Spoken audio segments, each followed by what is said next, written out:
여러분 영화 그 용어 가운데 쿠키 영상이라는 용어가 있습니다. 이제 영화가 다 끝나고 출연자, 제작자, 그 명단 자막까지 다 올라간 다음에 또 영상이 나오는 그것을 쿠키 영상이라고 부릅니다. 그리고 요한복음을 읽을 때마다 그런 마음이 듭니다. 여러분 요한복음은 20장까지 읽으면 이제 끝이구나라는 마음을 가질 수가 있어요. 20장 끝에 어떤 내용이 나옵니까? 예수님의 부활을 의심하던 도마가 부활하신 예수님을 만나고 확신을 갖게 되는 장면이 나오죠. 그리고 요한이 왜 요한복음을 기록하게 됐는지 결어를 맺는 마지막 이제 문장을 맺는 것 같은 결론을 맺는 것 같은 내용이 나오지 않습니까? 예수님을 믿고 생명을 얻도록 이 말씀을 기록했다라는 내용이 나옵니다. 이제 끝이구나 생각했는데 또 요한복음 21장이 또 이어지고 있는 것입니다. 여러분 오늘 2절 말씀에 보면 예수님 제자들이 디베랴 호수에 있었다라고 했습니다. 디베랴 호수는 갈릴리 호수의 로마식 표현입니다. 로마식으로 갈릴리 호수를 디베랴 호수, 티베리우스 황제 이름을 따서 이제 부르게 됐던 것이죠. 여러분 왜 제자들이 갈릴리로 돌아갔던 것일까요? 거기 출신들이라서 그랬던 걸까요? 여러분 마태복음 28장 7절에 답이 있습니다. 예수님 부활하셨을 때 여인들이 예수님 빈 무덤 찾아가지요. 거기서 천사를 만납니다. 천사가 뭐라 합니까? 예수님 부활하셨다. 부활 소식을 전하고 이런 얘기를 합니다. 예수님께서 갈릴리로 먼저 가셨다. 갈릴리로 가신다고 했다. 그러니까 당신들이 갈릴리로 가면은 예수님을 만날 수 있을 거다라는 이야기를 합니다. 그런데 천사가 그 이야기를 전하면서 상당히 중요한 이야기를 전하는 뉘앙스를 우리에게 줍니다. 여러분 마태복음 28장 7절을 보면 천사가 이렇게 얘기합니다. 보라, 내가 너희에게 일렀느니라 라는 이야기를 해요. 이런 느낌이 들죠. 나 분명히 전했습니다. 나중에 딴소리 하지 마세요. 나는 확실하게 전했다고요. 예수님께서 당신들보다 먼저 갈릴리로 가신다고 했고 당신들이 갈릴리로 가면 예수님 볼 것이라고 나 분명히 전했습니다. 나중에 딴소리 하지 마세요. 아마 이런 느낌이 들도록 이야기합니다. 여러분 예수님께서는 왜 제자들이 갈릴리로 가기를 원하셨을까요? 여러분 말씀을 보면 생각해 보면 예수님께서 이미 그 이유를 말씀하신 적이 있습니다. 마가복음 14장을 보면 예수님께서 제자들과 함께 마지막 식사 나누시고 감람산으로 가셨잖아요. 그리고 제자들이 충격받을 만한 이야기를 하십니다. 너희들이 다 나를 버릴 것이다 라고 마가복음 14장 27절에 말씀을 하셔요. 그리고 28절에 가서 아주 의미심장한 말씀을 하시는데 이렇게 말씀하십니다. 그러나 내가 살아난 후에 너희보다 먼저 갈릴리로 가리라 라고 하셨어요. 그리고 이 말씀 속에 왜 예수님이 제자들이 갈릴리로 가기를 원하셨는지 답이 있습니다. 자, 너희들이 다 나를 버릴 것이다. 이 말씀의 의미는 무엇입니까? 너희들은 하나같이 다 배교자가 될 거야.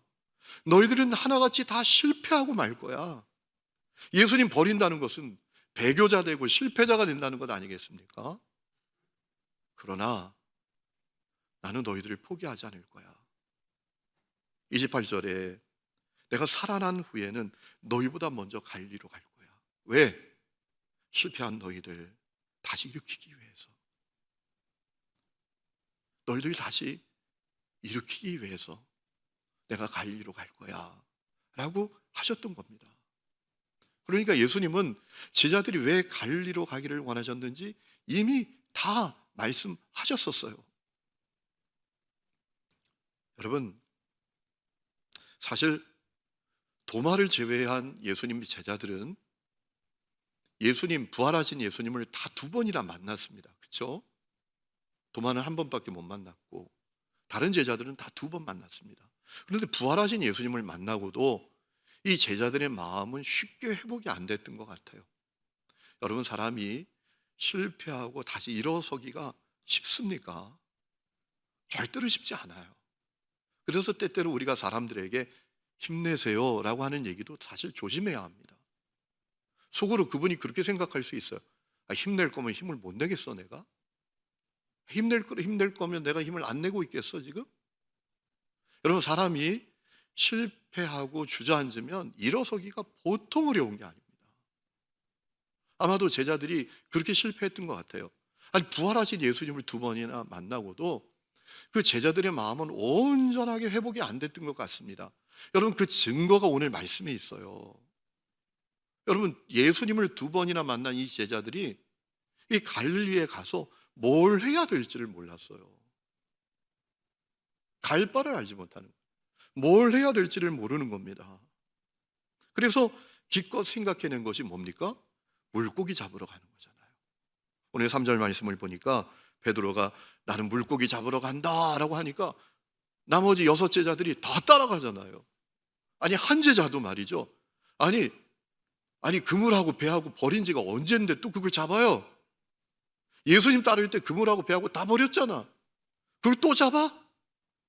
이렇게 말하는 제자가 한 명도 없었어요. 베드로가 난 물고기 잡으러 가노라 하니까 친구 따라 강남 간다는 식으로 다 따라가는 겁니다. 다 따라가. 이거 무슨 얘기인가 하면 부활하신 예수님을 만나고도 이 제자들의 마음이 온전히 회복이 되지 않아서 뭘 해야 될지를 모르는 겁니다. 여러분, 그래서 그들이 과거로 돌아가고 만 겁니다. 여러분, 사람이 갈 바를 알지 못할 때, 무엇을 해야 될지 모를 때 가는 곳이 있더라고요. 어딜까요? 과거입니다. 과거. 뭘 해야 될지 모르면, 갈 바를 알지 못하면 보통은 다 과거로 갑니다. 과거의 습관, 과거의 생활 패턴, 과거의 삶, 과거의 부끄러운 것, 그거 다시 붙들러 가요. 여러분, 예수님의 제자들이 주님 따르기 위해서 그물을 버렸었는데 고기 따르기 위해서 이제 그물을 다시 붙잡는 겁니다. 아마도 그런 생각이 아니었을까 싶어요.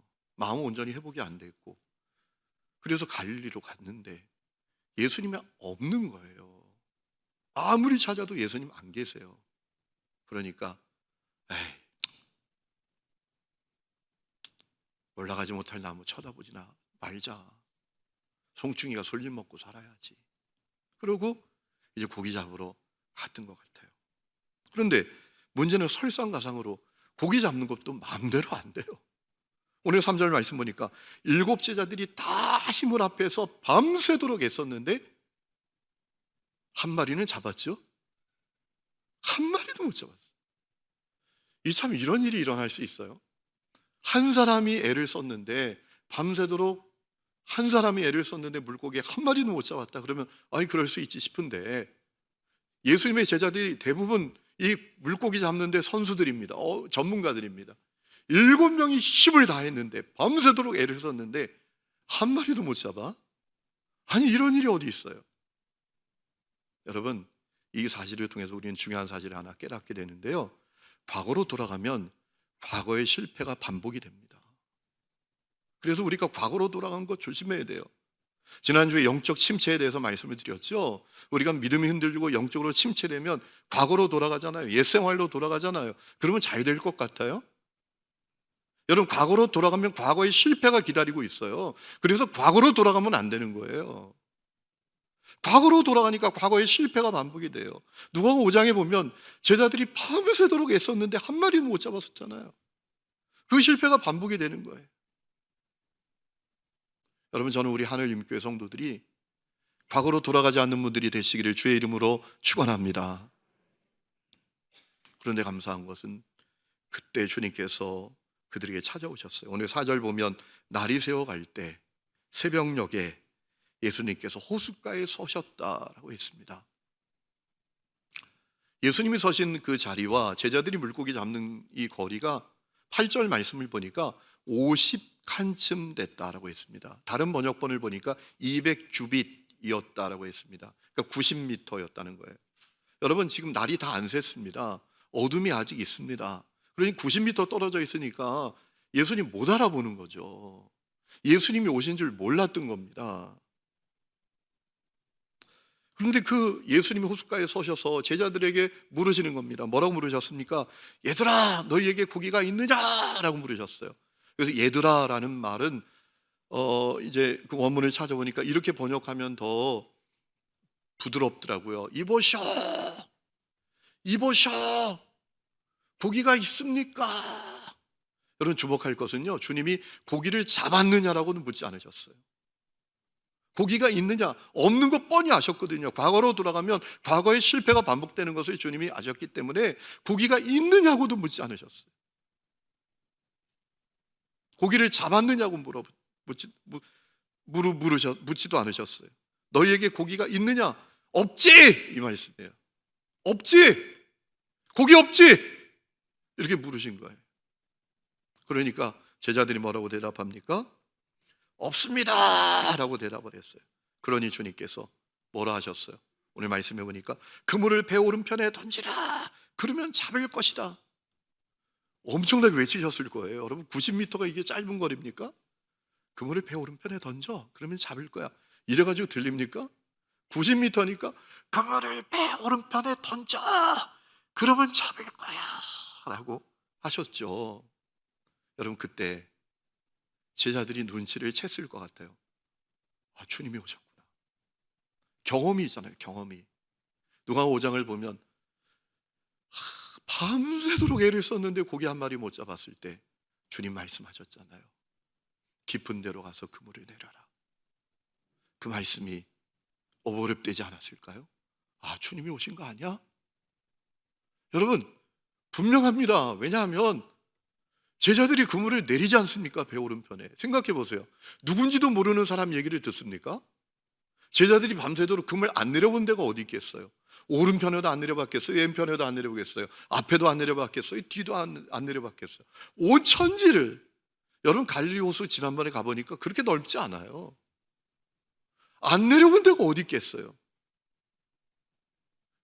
그런데 누군지도 모르는 사람이 저기서 그물을 배 오른편에 내려. 그럼 그 얘기에 여러분 같으면 내려보겠습니까? 에이구, 정신 나간 거 아니야? 힘들어 죽겠는데. 한 마리도 못 잡았는데. 보통 이렇게 반응할 겁니다, 아마. 우리가 전문가인데 7명이 애썼는데 말도 안 되는 소리 하고 있어. 이랬을 겁니다. 그런데 그 말씀을 하시는 건 제자들이 아마 뭔가 눈치를 챈 것 같아요. 주님이 오신 거 아니야? 그래서 그물을 내린 거죠. 그랬더니 어떤 일이 일어납니까? 그물을 들 수도 없을 만큼 고기가 잡힌 거예요.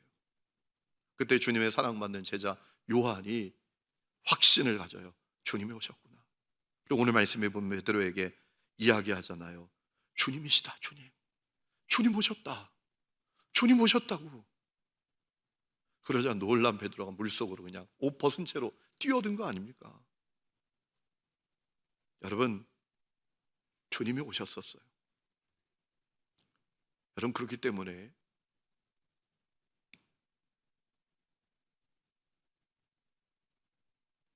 일어서지 못할 사람 없어요.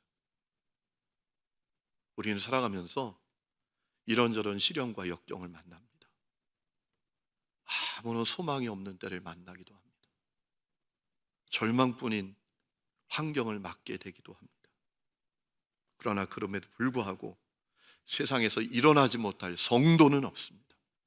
왜냐하면 그에게 주님이 오시기 때문입니다. 주님이 오셨어요. 제자들은 알아보지 못했지만 이미 주님이 와 계셨을 거라고요. 그들이 못 봤지요. 오늘도 똑같아요. 여러분에게 주님이 오셨어요. 주님이 오셨어요. 이 눈이 열려야 합니다. 여러분, 우리가 아무도 주목하지 않는 인생일지라도, 사람들에게 손가락질 당하고 버림받은 인생일지라도 그에게 주님이 오십니다. 그래서 다시 일어날 수 있는 거예요. 더욱이 오신 주님이 한없는 사랑과 위로와 용서를 주시는 분이시기 때문에 다시 일어나지 못할 사람은 없는 거예요. 제자들이 오늘 말씀 보니까 육지에 올랐을 때 주님이 숯불을 피워놓으셨어요. 그리고 그 숯불 위에 생선과 떡이 아주 먹음직스럽게 올려져 있었어요. 주님이 허기진 제자들을 향해서 위에서 준비하신 아침 식사였어요. 여러분 생각해 보세요. 이 제자들이 밤새도록 고기 잡느냐고 얼마나 허기가 졌겠어요.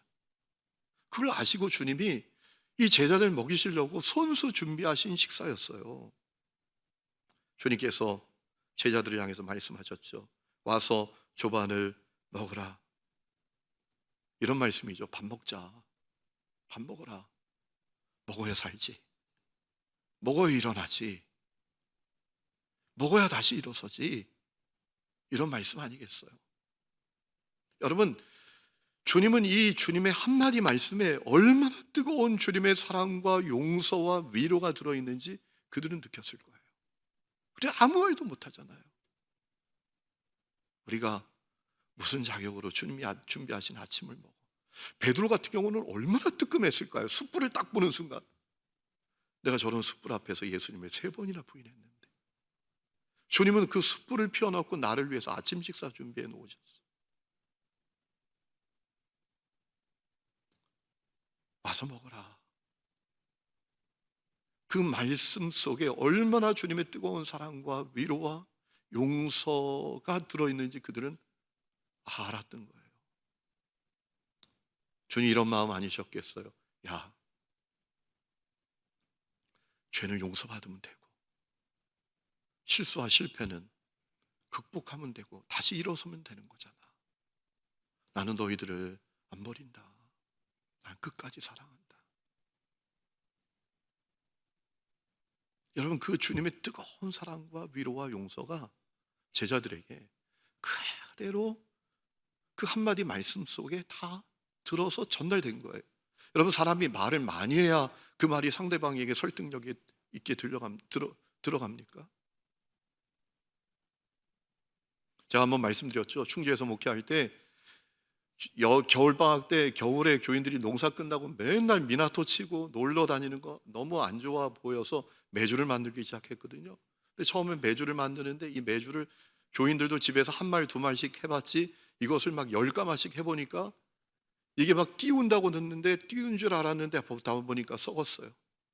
그러니까 교인들이 아유 젊은 전사님이 오셔가지고 뭘 저렇게 하겠다고 막 그냥 속상했는지 오지도 않는 거예요. 그거 다 이제 썩은 거 파내고 다시 만들어야 되는데 제 아내하고 둘이 그냥 하고 있는데 최옥희 권사님 이름도 잊어버리지 않아요. 그 권사님이 지금은 돌아가셨는데 오셨어요. 허리도 이렇게 하신 분이 오셔가지고 그걸 다 만드시는데 한마디도 안 해요. 그리고 마지막에 내려가시면서 딱 한마디 하고 가는 거예요. 전사님 힘내유. 그러고 가는 거예요. 근데 막 울컥하는데 막 눈물이 쏟아지는데요. 여러분, 사람이 말을 많이 해야 그 말이 설득력이 있어요. 주님이 야 와서 아침 먹어. 이 말씀 앞에 제자들은 무너진 거예요. 그 주님의 뜨거운 사랑과 위로와 용서를 그들이 느낀 거예요. 여러분, 그렇기 때문에 세상에 다시 일어나지 못할 사람은 없습니다. 왜냐하면 성도에겐 주님의 뜨거운 사랑이 있고 주님의 뜨거운 용서가 있고 주님의 뜨거운 위로가 있기 때문입니다.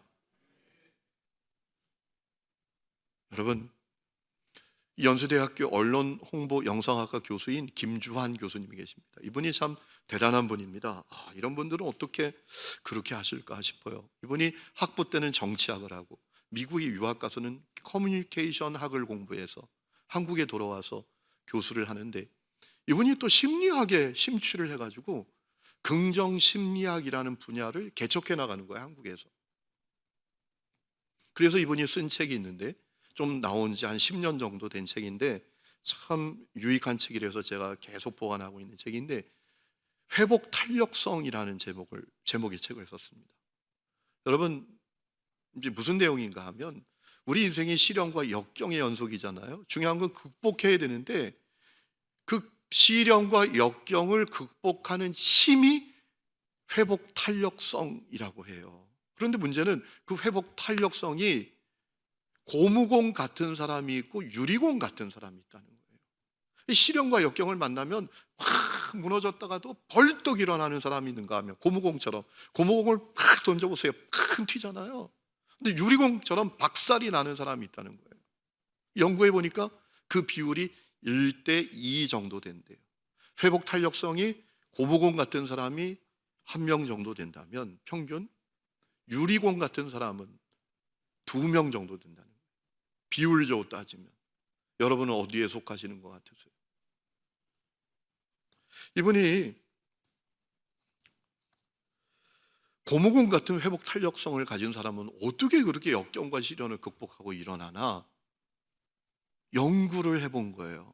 그러다가 중요한 연구 결과를 하나 발견하게 되는데요. 하와이에 있는 카우아이 섬에서 했던 연구입니다. 여러분, 하와이에 있는 카우아이 섬은 지금 뭐 주라기 공원, 블루 하와이 이런 영화로 아주 유명한 관광지가 됐지만 1959년 미국의 50번째 주가 되기 전까지는 아주 비참한 섬이었대요. 그냥 질병이 창궐하고 지질이 가난하고 찢어지게 가난하고 그리고 막 범죄가 넘치는 그런 구제불능의 섬이었대요. 하와이 있는 카우아이 섬. 그래서 1955년에 세계 각 분야의 전문가들, 심리학, 사회학 뭐 이런 전문가들이 이 카우아이 섬에서 실험을 합니다. 1955년에 카우아이 섬에서 태어난 신생아 833명을 그들이 성인이 될 때까지 추적 조사를 하는 거예요. 그 연구의 이름이 뭐였는가 하면 카우아이 섬 종단 연구란 제목의 연구를 시작했습니다. 그 아이들이 어떤 가정에서 태어났느냐, 부모는 어떤 사람이냐, 사회 경제적인 환경은 어떤 거냐, 태어날 때 건강 상태는 어땠느냐, 그리고 그에게 일어난 사건, 사고는 어떤 거였는가, 그 모든 것이 그에게 어떤 영향을 끼쳐서 그는 어떤 사람으로 성장해냈는지를 아이 때부터 어른 될 때까지 계속 추적하면서 조사를 한 거예요. 감사하게도 80%가 넘는 사람들을 계속 태어날 때부터 성인이 될 때까지 조사를 했다는 겁니다. 자, 놀라운 연구 결과를 보게 됐는데요. 그 아이들 가운데 201명을 택했습니다. 그 201명의 아이들은 누군가 하면 그 833명은 다 비참한 집 애들인데 비참한 집 가운데에서도 더 비참한 집 애들. 빈곤 중에도 최빈곤, 최악 중에도 제일 최악인 애들을 201명을 뽑은 거예요. 그 아이들의 공통점은 이런 겁니다. 극빈층 중에 극빈층이고 부모가 이혼을 했고 엄마나 아빠가 알코올 중독자고 정신질환자인 아이들 201명을 택한 거예요. 그 아이들이 어떻게 성장을 했는가 연구를 했더니 역시나 그 아이들의 대부분이 학교생활 부적응, 학습 장애, 또 학교와 집에서 사고를 치고 폭력 사건에 연루되어서 소년원 들락거리면서 범죄 기록을 갖게 되고 정신질환에 빠지게 되고 미혼모가 되고 다 이렇더라는 거예요. 그런데 놀라운 사실은요, 201명 가운데 장장 72명은 남부러울 것이 없는 아이들도 자랐다라는 거예요. 이 충격이었어요. 깜짝 놀랄 일이에요. 그 아이들은 누구보다도 공부 상위권이고 독서력도 평균 이상이고 원만한 인간관계, 긍정적인 성격, 학교에서 리더를 하게 되기도 하고 유복한 가정에서 태어난 아이들 부럽지 않을 만큼 훌륭하게 그 72명의 애들이 자란 거예요. 아니 도대체 어떻게 이런 일이 일어날 수 있지? 201명 가운데 아까 말씀드린 비율이 정확하게 한 3분의 1 정도 되잖아요. 그죠? 이 아이들이 어떻게 이렇게 될 수 있었나? 그걸 또 추적해서 연구해 봤더니 그 아이들이 가진 공통점이 하나 있더라는 거예요. 그 공통점은 뭐였는가 하면 그 아이들에게 절대적인 지지자가 있더래요. 조건 없이 기댈 수 있는 기댈 언덕이 있더란 말입니다. 그 아이들이 있는 모습 그대로 받아주고 따뜻하게 품어주고 사랑해주고 격려해주고 위로해주고 전적으로 지지해주는 한 사람들이 그들 모두에게 있더라는 거예요. 그들이 어떤 아이는 부모였고 어떤 아이는 할머니나 할아버지 중에 하나였고 어떤 아이는 형제들이었고 어떤 아이는 고모나 이모였고 그러니까 그 72명의 아이들은 자기를 전적으로 지지해주는 한 사람이 있었더라라는 거예요. 그래서 그 아이들이 놀라운 회복 탄력성을 가진 아이들도 세워질 수 있었다라는 거죠. 여러분, 그렇기 때문에 성도는 다시 일어날 수 있습니다. 왜냐하면 주님이 우리에게 그런 분이세요. 주님이 우리에게 언제 어디서나 어느 때나 기댈 언덕 아니십니까? 주님은 우리에게 절대적인 지지자가 되어주시잖아요. 그렇잖아요. 여러분, 우리를 주님이 얼마나 뜨겁게 사랑하십니까? 요한일서 4장 9절에 하나님의 사랑이 우리에게 이렇게 나타난 바 되었다. 하나님의 자기의 독생자를 세상에 보내실 정도로 그렇게 우리를 뜨겁게 사랑하시고요, 우리를 얼마나 위로하십니까? 이사야 66장에 보면 어머니가 자식을 위로한 같이 내가 너희를 위로할 것이다. 주님이 얼마나 우리를 용서하십니까? 한없이 용서하십니까? 이사야 1장에 보면 오라 우리가 서로 표현하자. 너희 죄가 주홍 같을지라도 눈과 지어질 것이고 진홍같이 붉을지라도 양털같이 이게 되리라. 여러분, 성도는 다시 일어날 수 있어요. 그 성도에게 뜨거운 주님의 사랑, 위로, 용서가 있기 때문에 주님이 그거 제자들에게 보여주신 거예요. 그래서 제자들이 일어날 수 있었던 거예요. 오늘 그 은혜가 여러분에게 있는 것을 깨닫는 눈이 열리기를 주의 이름으로 축원합니다. 여러분, 오늘 10절 말씀 보면 주님께서 제자들에게 물고기를 가져오라 하셨어요. 왜 물고기 가져오라 하셨을까요? 물고기 좀 부족해서? 아닙니다. 주님이 충분하게 준비해 놓으셨어요. 주님이 그 와중에 물고기 가져오라 그러면 제자들이 물고기 다 셀 것을 아셨기 때문입니다. 그리고 세다가 주님에 대해서 다시 생각하게 될 것을 주님이 의도하셨던 거예요. 실제로 그렇잖아요. 여러분, 주님께서 물고기 좀 가져와라 라고 했더니 오늘 11절 말씀 보니까 베드로가 그물을 육지로 끌어올렸습니다. 그리고 그 와중에 물고기를 또 셉니다. 셀 게 뭐 있어요? 저 같으면 안 셌을 것 같아요. 그냥 이 다라이 갖다 놓고, 죄송합니다, 다라이 양동이 뭐 갖다 놓고 그냥 잡은 고기다 그냥 담는 거죠. 그죠? 그거 셀 시간이 어디 있어요? 주님이 갖고 오라 하시는데 주님이 이 제자들 많이 아시는 거예요. 저 갖고 오라 그러면 저 자식들이 저거 또 몇 마리 잡았는지 다 세고 있을 거야. 그래서 센 겁니다. 몇 마리라고요? 153마리. 그걸 셌다니까요. 근데 주님이 셀 것을 아신 거예요. 왜 세게 하셨는가? 그럼 세게 하신 거잖아요, 주님이. 그것에다가 주님이 누구신지를 다시 깨닫는 거예요.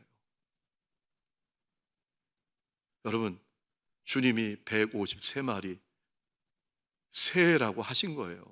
세고 깜짝 놀라는 거 아닙니까? 야, 이거 어떻게 된 일이야? 우리가 밤새도록 7명이 막 그냥 애걸복걸하고 애를 썼는데 한 마리는 못 잡았는데, 주님 말씀 한마디에 이렇게 큰 물고기를 153마리나 이거 어떻게 건지는 거야? 야, 저분이 역시 대단한 분이야. 저분이 하나님의 아들 맞아. 저분에게 능력과 권세가 있는 게 맞아. 라고 제자들이 깨닫도록 하신 거예요. 여러분, 요한은 제자들이 깨달았다라는 사실을 우리에게 증언해 주고 있어요. 오늘 11절 말씀에 보면 이 물고기라는 단어가 나오잖아요. 여러분, 히라버의 물고기는 보통 읍사리온이라는 단어를 쓰는데 여기선 이 11절에는 익투스라는 단어를 씁니다. 물고기. 잘 쓰지 않는 단어입니다. 근데 익투스를 앞 글자 하나하나를 풀어서 써보면 어떻게 되어 있는가 하면 이수스, 이렇게 되어 있습니다. 이수스, 크리스토스, 테오스, 비오스, 소테르. 앞에 있는 한 글자 한 글자 앞 단어를 풀어서 쓰면 그렇게 되는 거예요. 번역하면 하나님의 아들 예수 그리스도 구세주. 익투스를 풀면은 하나님의 아들 예수 그리스도 구세주. 요한은 그렇게 적어 놓은 거예요. 무슨 얘기입니까? 물고기 세다가 제자들이 야, 저분은 다른 분이야. 저분은 진짜 하나님의 아들이었어. 저분께 정말 능력과 권세가 있으셨어 라는 사실을 제자들이 다 깨달았다는 거예요. 그리고 요한이 그걸 그렇게 기록해 놓은 거예요. 그렇습니다, 여러분. 세상에서 다시 일어나지 못할 성도는 없습니다. 왜냐하면 예수님은 하나님의 아들이시기 때문입니다. 그분께 능력과 권세가 있기 때문입니다. 여러분, 세상의 위로는 감상적이에요. 그래서 우리는 사람들이 위로를 거절하지요. 우리가 실패했을 때, 절망했을 때 밑바닥에 떨어졌을 때 사람들이 우리를 위로하면 우리가 거부합니다. 그러지 말라고. 왜? 그들의 위로가 허망하잖아요. 그 위로가 내 현실을 못 바꿔요. 벌어진 일을 되돌리지 못해요. 그러니까 됐다고 이러잖아요. 근데 여러분 기억하세요. 주님의 위로와 주님의 능력은 언제나 한 짝으로 동반되는 거예요. 주님은 제자들이 일으켜 주실 수 있는 분이심을 제자들이 깨닫기를 원하셨던 거예요. 이분이 하나님의 아들이시니까, 이분이 능력과 권세가 있으시니까 우리는 일어날 수 있다, 이 믿음을 가지기를 원하셨던 거예요. 여러분, 우리가 신약 성경을 보면 말이죠, 예수님께서 사람들을 불쌍히 여기셨다라는 말씀이 15번 나오거든요. 그런데 놀라운 사실은 예수님의 사람들을 불쌍히 여기시는 그 불쌍히 여김, 위로는 감상적인 게 아닙니다. 허망한 게 아닙니다.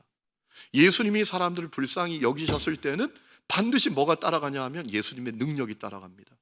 예수님의 역사가 따라갑니다. 그래서 불가능이 가능되는 역사가 일어나고, 상황이 바뀌는 역사가 일어나고, 문제가 해결되는 역사가 일어났어요. 마태복음 14장을 보면 예수님이 사람들을 불쌍히 여기셨어요. 그래서 어떤 일이 일어납니까? 주님께서 그 병자들을 다 고쳐주셨다라고 했어요. 마태복음 15장에 모여든 사람들이 주님이 불쌍히 여기셨다라고 했거든요. 그래서 주님께서 오병이어로 그들을 다 배불리 먹이셨다라고 했어요. 누가복음 7장에 보면 주님께서 나인성의 과부를 불쌍히 여기셨다고 하셨거든요. 그래서 어떤 일이 일어났는가? 그 죽은 나인성 과부의 아들을 살려내셨어요. 청년아 일어나라! 라고 하니까 그 청년이 일어나는 거예요. 여러분 기억하십시오. 주님의 위로는 감상적인 게 아니에요. 허망한 거 아니에요. 뜬구름 잡는 거 아닙니다. 주님의 위로는 능력이 항상 동반되는 거예요.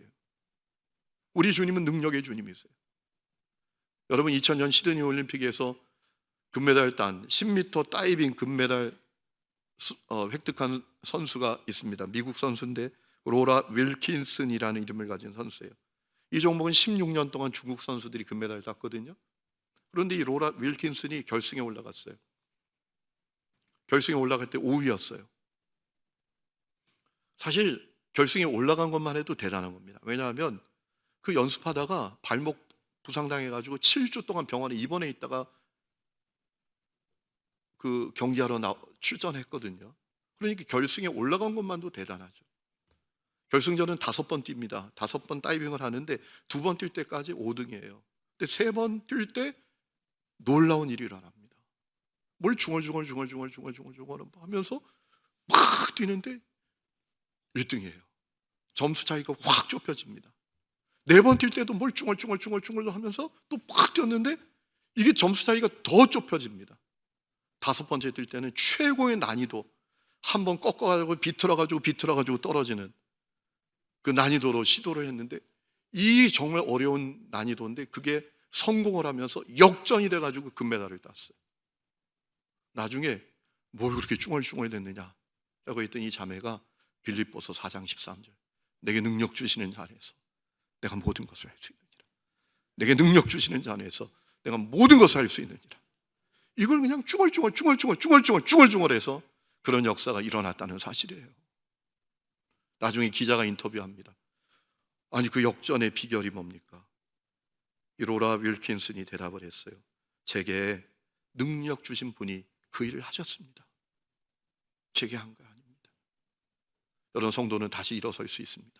왜냐하면 우리를 위로하시는 주님이 그저 감상적으로 우리를 얄팍하게 위로하시는 것이 아니라 우리를 위로하시는 주님께 능력이 함께 있으시기 때문입니다. 나는 못 일어나지만 주님이 일으켜 주시는 거예요. 내 능력으로는 못 일어나지만 주님이 일으켜 주시는 거예요. 오늘 그 믿음이 여러분 가운데 있기를 축원합니다. 자, 아침 식사 다 마치셨어요. 주님께서 베드로 부르셨습니다. 질문하십니다. 시몬아, 네가 나 사랑하냐? 여러분 그 다음에 생략된 말씀이 있지 않나 싶어요. 나는 아직도 널 사랑하는데. 사랑하니까 부르신 거 아니에요? 사랑하냐고? 사랑할 것을 기대하지 않고 사랑하지도 않는다면 뭘 사랑하냐고 물어봐요. 여성분들이 늘 남편들에게 물어보잖아요. 당신 나 사랑하냐고. 사랑하기를 기대하니까 묻는 거 아닙니까? 심심해서 묻는 거 아니잖아요. 나도 널 사랑하는데 너 나 사랑하냐? 주님께서 물으셨을 때 베드로가 그렇습니다 라고 대답하니까 주님께서 부탁하십니다. 내 양 먹여라. 내 양 쳐라. 내 양 먹여라. 3번 반복해서. 여러분, 베드로가 얼마나 뜨끔했을까요? 자기는 3번 주님 부인했는데 주님은 3번이나 자기를 다시 믿어주시네요. 다시 신임해 주시네요. 그를 끝까지 신뢰하고 응원하시는 것을 주님이 보여주셨어요. 주님의 양을 부탁하셨어요. 잃어버린 영혼들에게 생명의 떡이신 예수님을 너가 전해라. 네가 그 거룩한 구원의 사역을 감당해라. 너가 그 사명을 붙들어라. 여러분, 예수님께서 왜 이렇게 말씀하셨을까요? 중요한 이유가 있습니다. 여러분, 삶이 있다고 다 사는 게 아닙니다. 일어나야 한다고 다 일어나는 게 아닙니다. 누가 사는지 아십니까? 살아가야 될 이유를 발견하는 사람이 살게 됩니다. 산다고 다 사는 게 아니에요. 진정한 삶의 이유를 깨달아야 그에게 진짜 삶이 열리는 거예요. 일어나라고 해서 다 일어나는 게 아닙니다. 내가 일어나야 될 이유를 알아야 다시 일어나게 되는 거예요. 주님이 그거 하셨어요. 그래서 그에게 일어나야 될 이유를 알려주신 거예요. 내 양을 먹여야 돼. 너 고기 숫자 때문에 애걸복걸하고 막 죽느니 사느니 그것 때문에 그냥 애 태우고 애간장 태우는 그런 인생 말고 너 거룩한 구원의 사역을 네가 감당해라. 그가 진짜 일어나야 될 이유를 알려주신 거예요. 그래서 베드로 일어났던 겁니다. 여러분, 아까 말씀드린 그 회복 탄력성이라는 책에 소개된 내용인데요. 경기도 수원에서 두부공장 하던 분 얘기를 합니다. 성함이 김동남이라는 분인데요. 이분이 IMF 때 쫄딱 망했습니다. 폐인이 됐습니다. 사장님 소리 듣고 다니다가 완전히 거리에서 노숙자가 된 겁니다. 완전히 걸레처럼 비참하게 사는 겁니다. 이분이 노숙자 쉼터에 실려가게 됐는데 얼마나 비참하게 됐는지 노숙자 쉼터에 갈 때도 자기 발로 못 걸어가고 사람들에게 실려간 거, 업혀간 겁니다. 그 정도로 완전히 비참하게 된 겁니다. 노숙자 쉼터에서 그 쉼터 운영자 되시는 우정섭이라는 분을 만나고 그분의 마음에 변화가 일어나요. 그래, 일어납니다. 일을 하기 시작하고 돈을 모으기 시작해서 단칸방 하나를 만들고 그리고 중고 두부 기계를 사요. 그래서 두부를 만들기 시작해요. 일어나게 된 거죠. 그가 삶의 이유를 갖게 된다는데 이런 겁니다. 자기는 평상시에 사장님으로 살 때는 그 노숙자들 다 인간 쓰레기라고 생각했어요. 저것들 말에 정신 못 차리고. 그런데 자기가 노숙자가 돼 보니까 그들에게 다 화려한 과거가 있는 거예요. 그들에게도 한때 잘 나갔던 때가 있는 거예요. 근데 완전히 주저앉아서 비참하게 살아가는 거예요. 이분이 살아가야 될 이유를 발견하게 됐어요. 내가 저들 일어나게 해야 되겠다. 그래서 사회적 기업을 만들기 위해서 그 두부를 만들기 시작해서 사회적 기업을 만들고 그들이 거기 와서 일을 하고 일어서도록 하기 위해서 그가 그렇게 두부 공장을 하기 시작했다라는 거예요. 단칸방에서. 여러분, 그렇습니다. 삶이 있다고 다 사는 게 아니에요. 일어나야 한다고 다 일어나게 되는 게 아닙니다. 진정한 삶의 이유, 성경적으로만 하면 사명, 주님이 주시는 비전을 발견해야 다시 일어나는 거예요. 주님께서 베드로에게 그거 주신 거예요. 여러분, 오늘 그 눈이 여러분에게도 열릴 수 있기를 주의 이름으로 축원합니다. 사람이 실패를 딛고 일어서는 것이 결코 쉬운 것이 아닙니다. 그러나 성도는 다시 일어날 수 있어요. 주님 때문에. 주님이 우리에게 오셨어요. 우리를 위로하십니다. 용서하십니다. 뜨겁게 사랑하십니다. 그 위로는 감상적인 게 아닙니다. 주님의 위로와 능력은 항상 함께합니다. 짝입니다. 내가 못 일어나도 주님이 우리를 일으켜 주실 수가 있습니다. 그리고 주님은 우리에게 비전을 주십니다. 진정한 삶의 이유를 우리에게 주십니다. 그래서 성도는 다시 일어날 수 있어요. 오늘 여러분 가운데 주저앉은 분들이 계십니까? 아니, 주저앉고 싶은 분들이 계십니까? 우리가 살아가면서 큰 시련과 큰 역경이 우리를 주저앉게 만들어요? 아니에요. 때로는 신발 속의 모래알처럼 끈질기게 작지만 나를 괴롭히는 그 문제 때문에 주저앉기도 하고 삶을 우리가 포기하기도 해요. 여러분 성도입니다. 주님이 계십니다. 다시 일어나는 성도들이 될 수 있기를 주의 이름으로 축원합니다.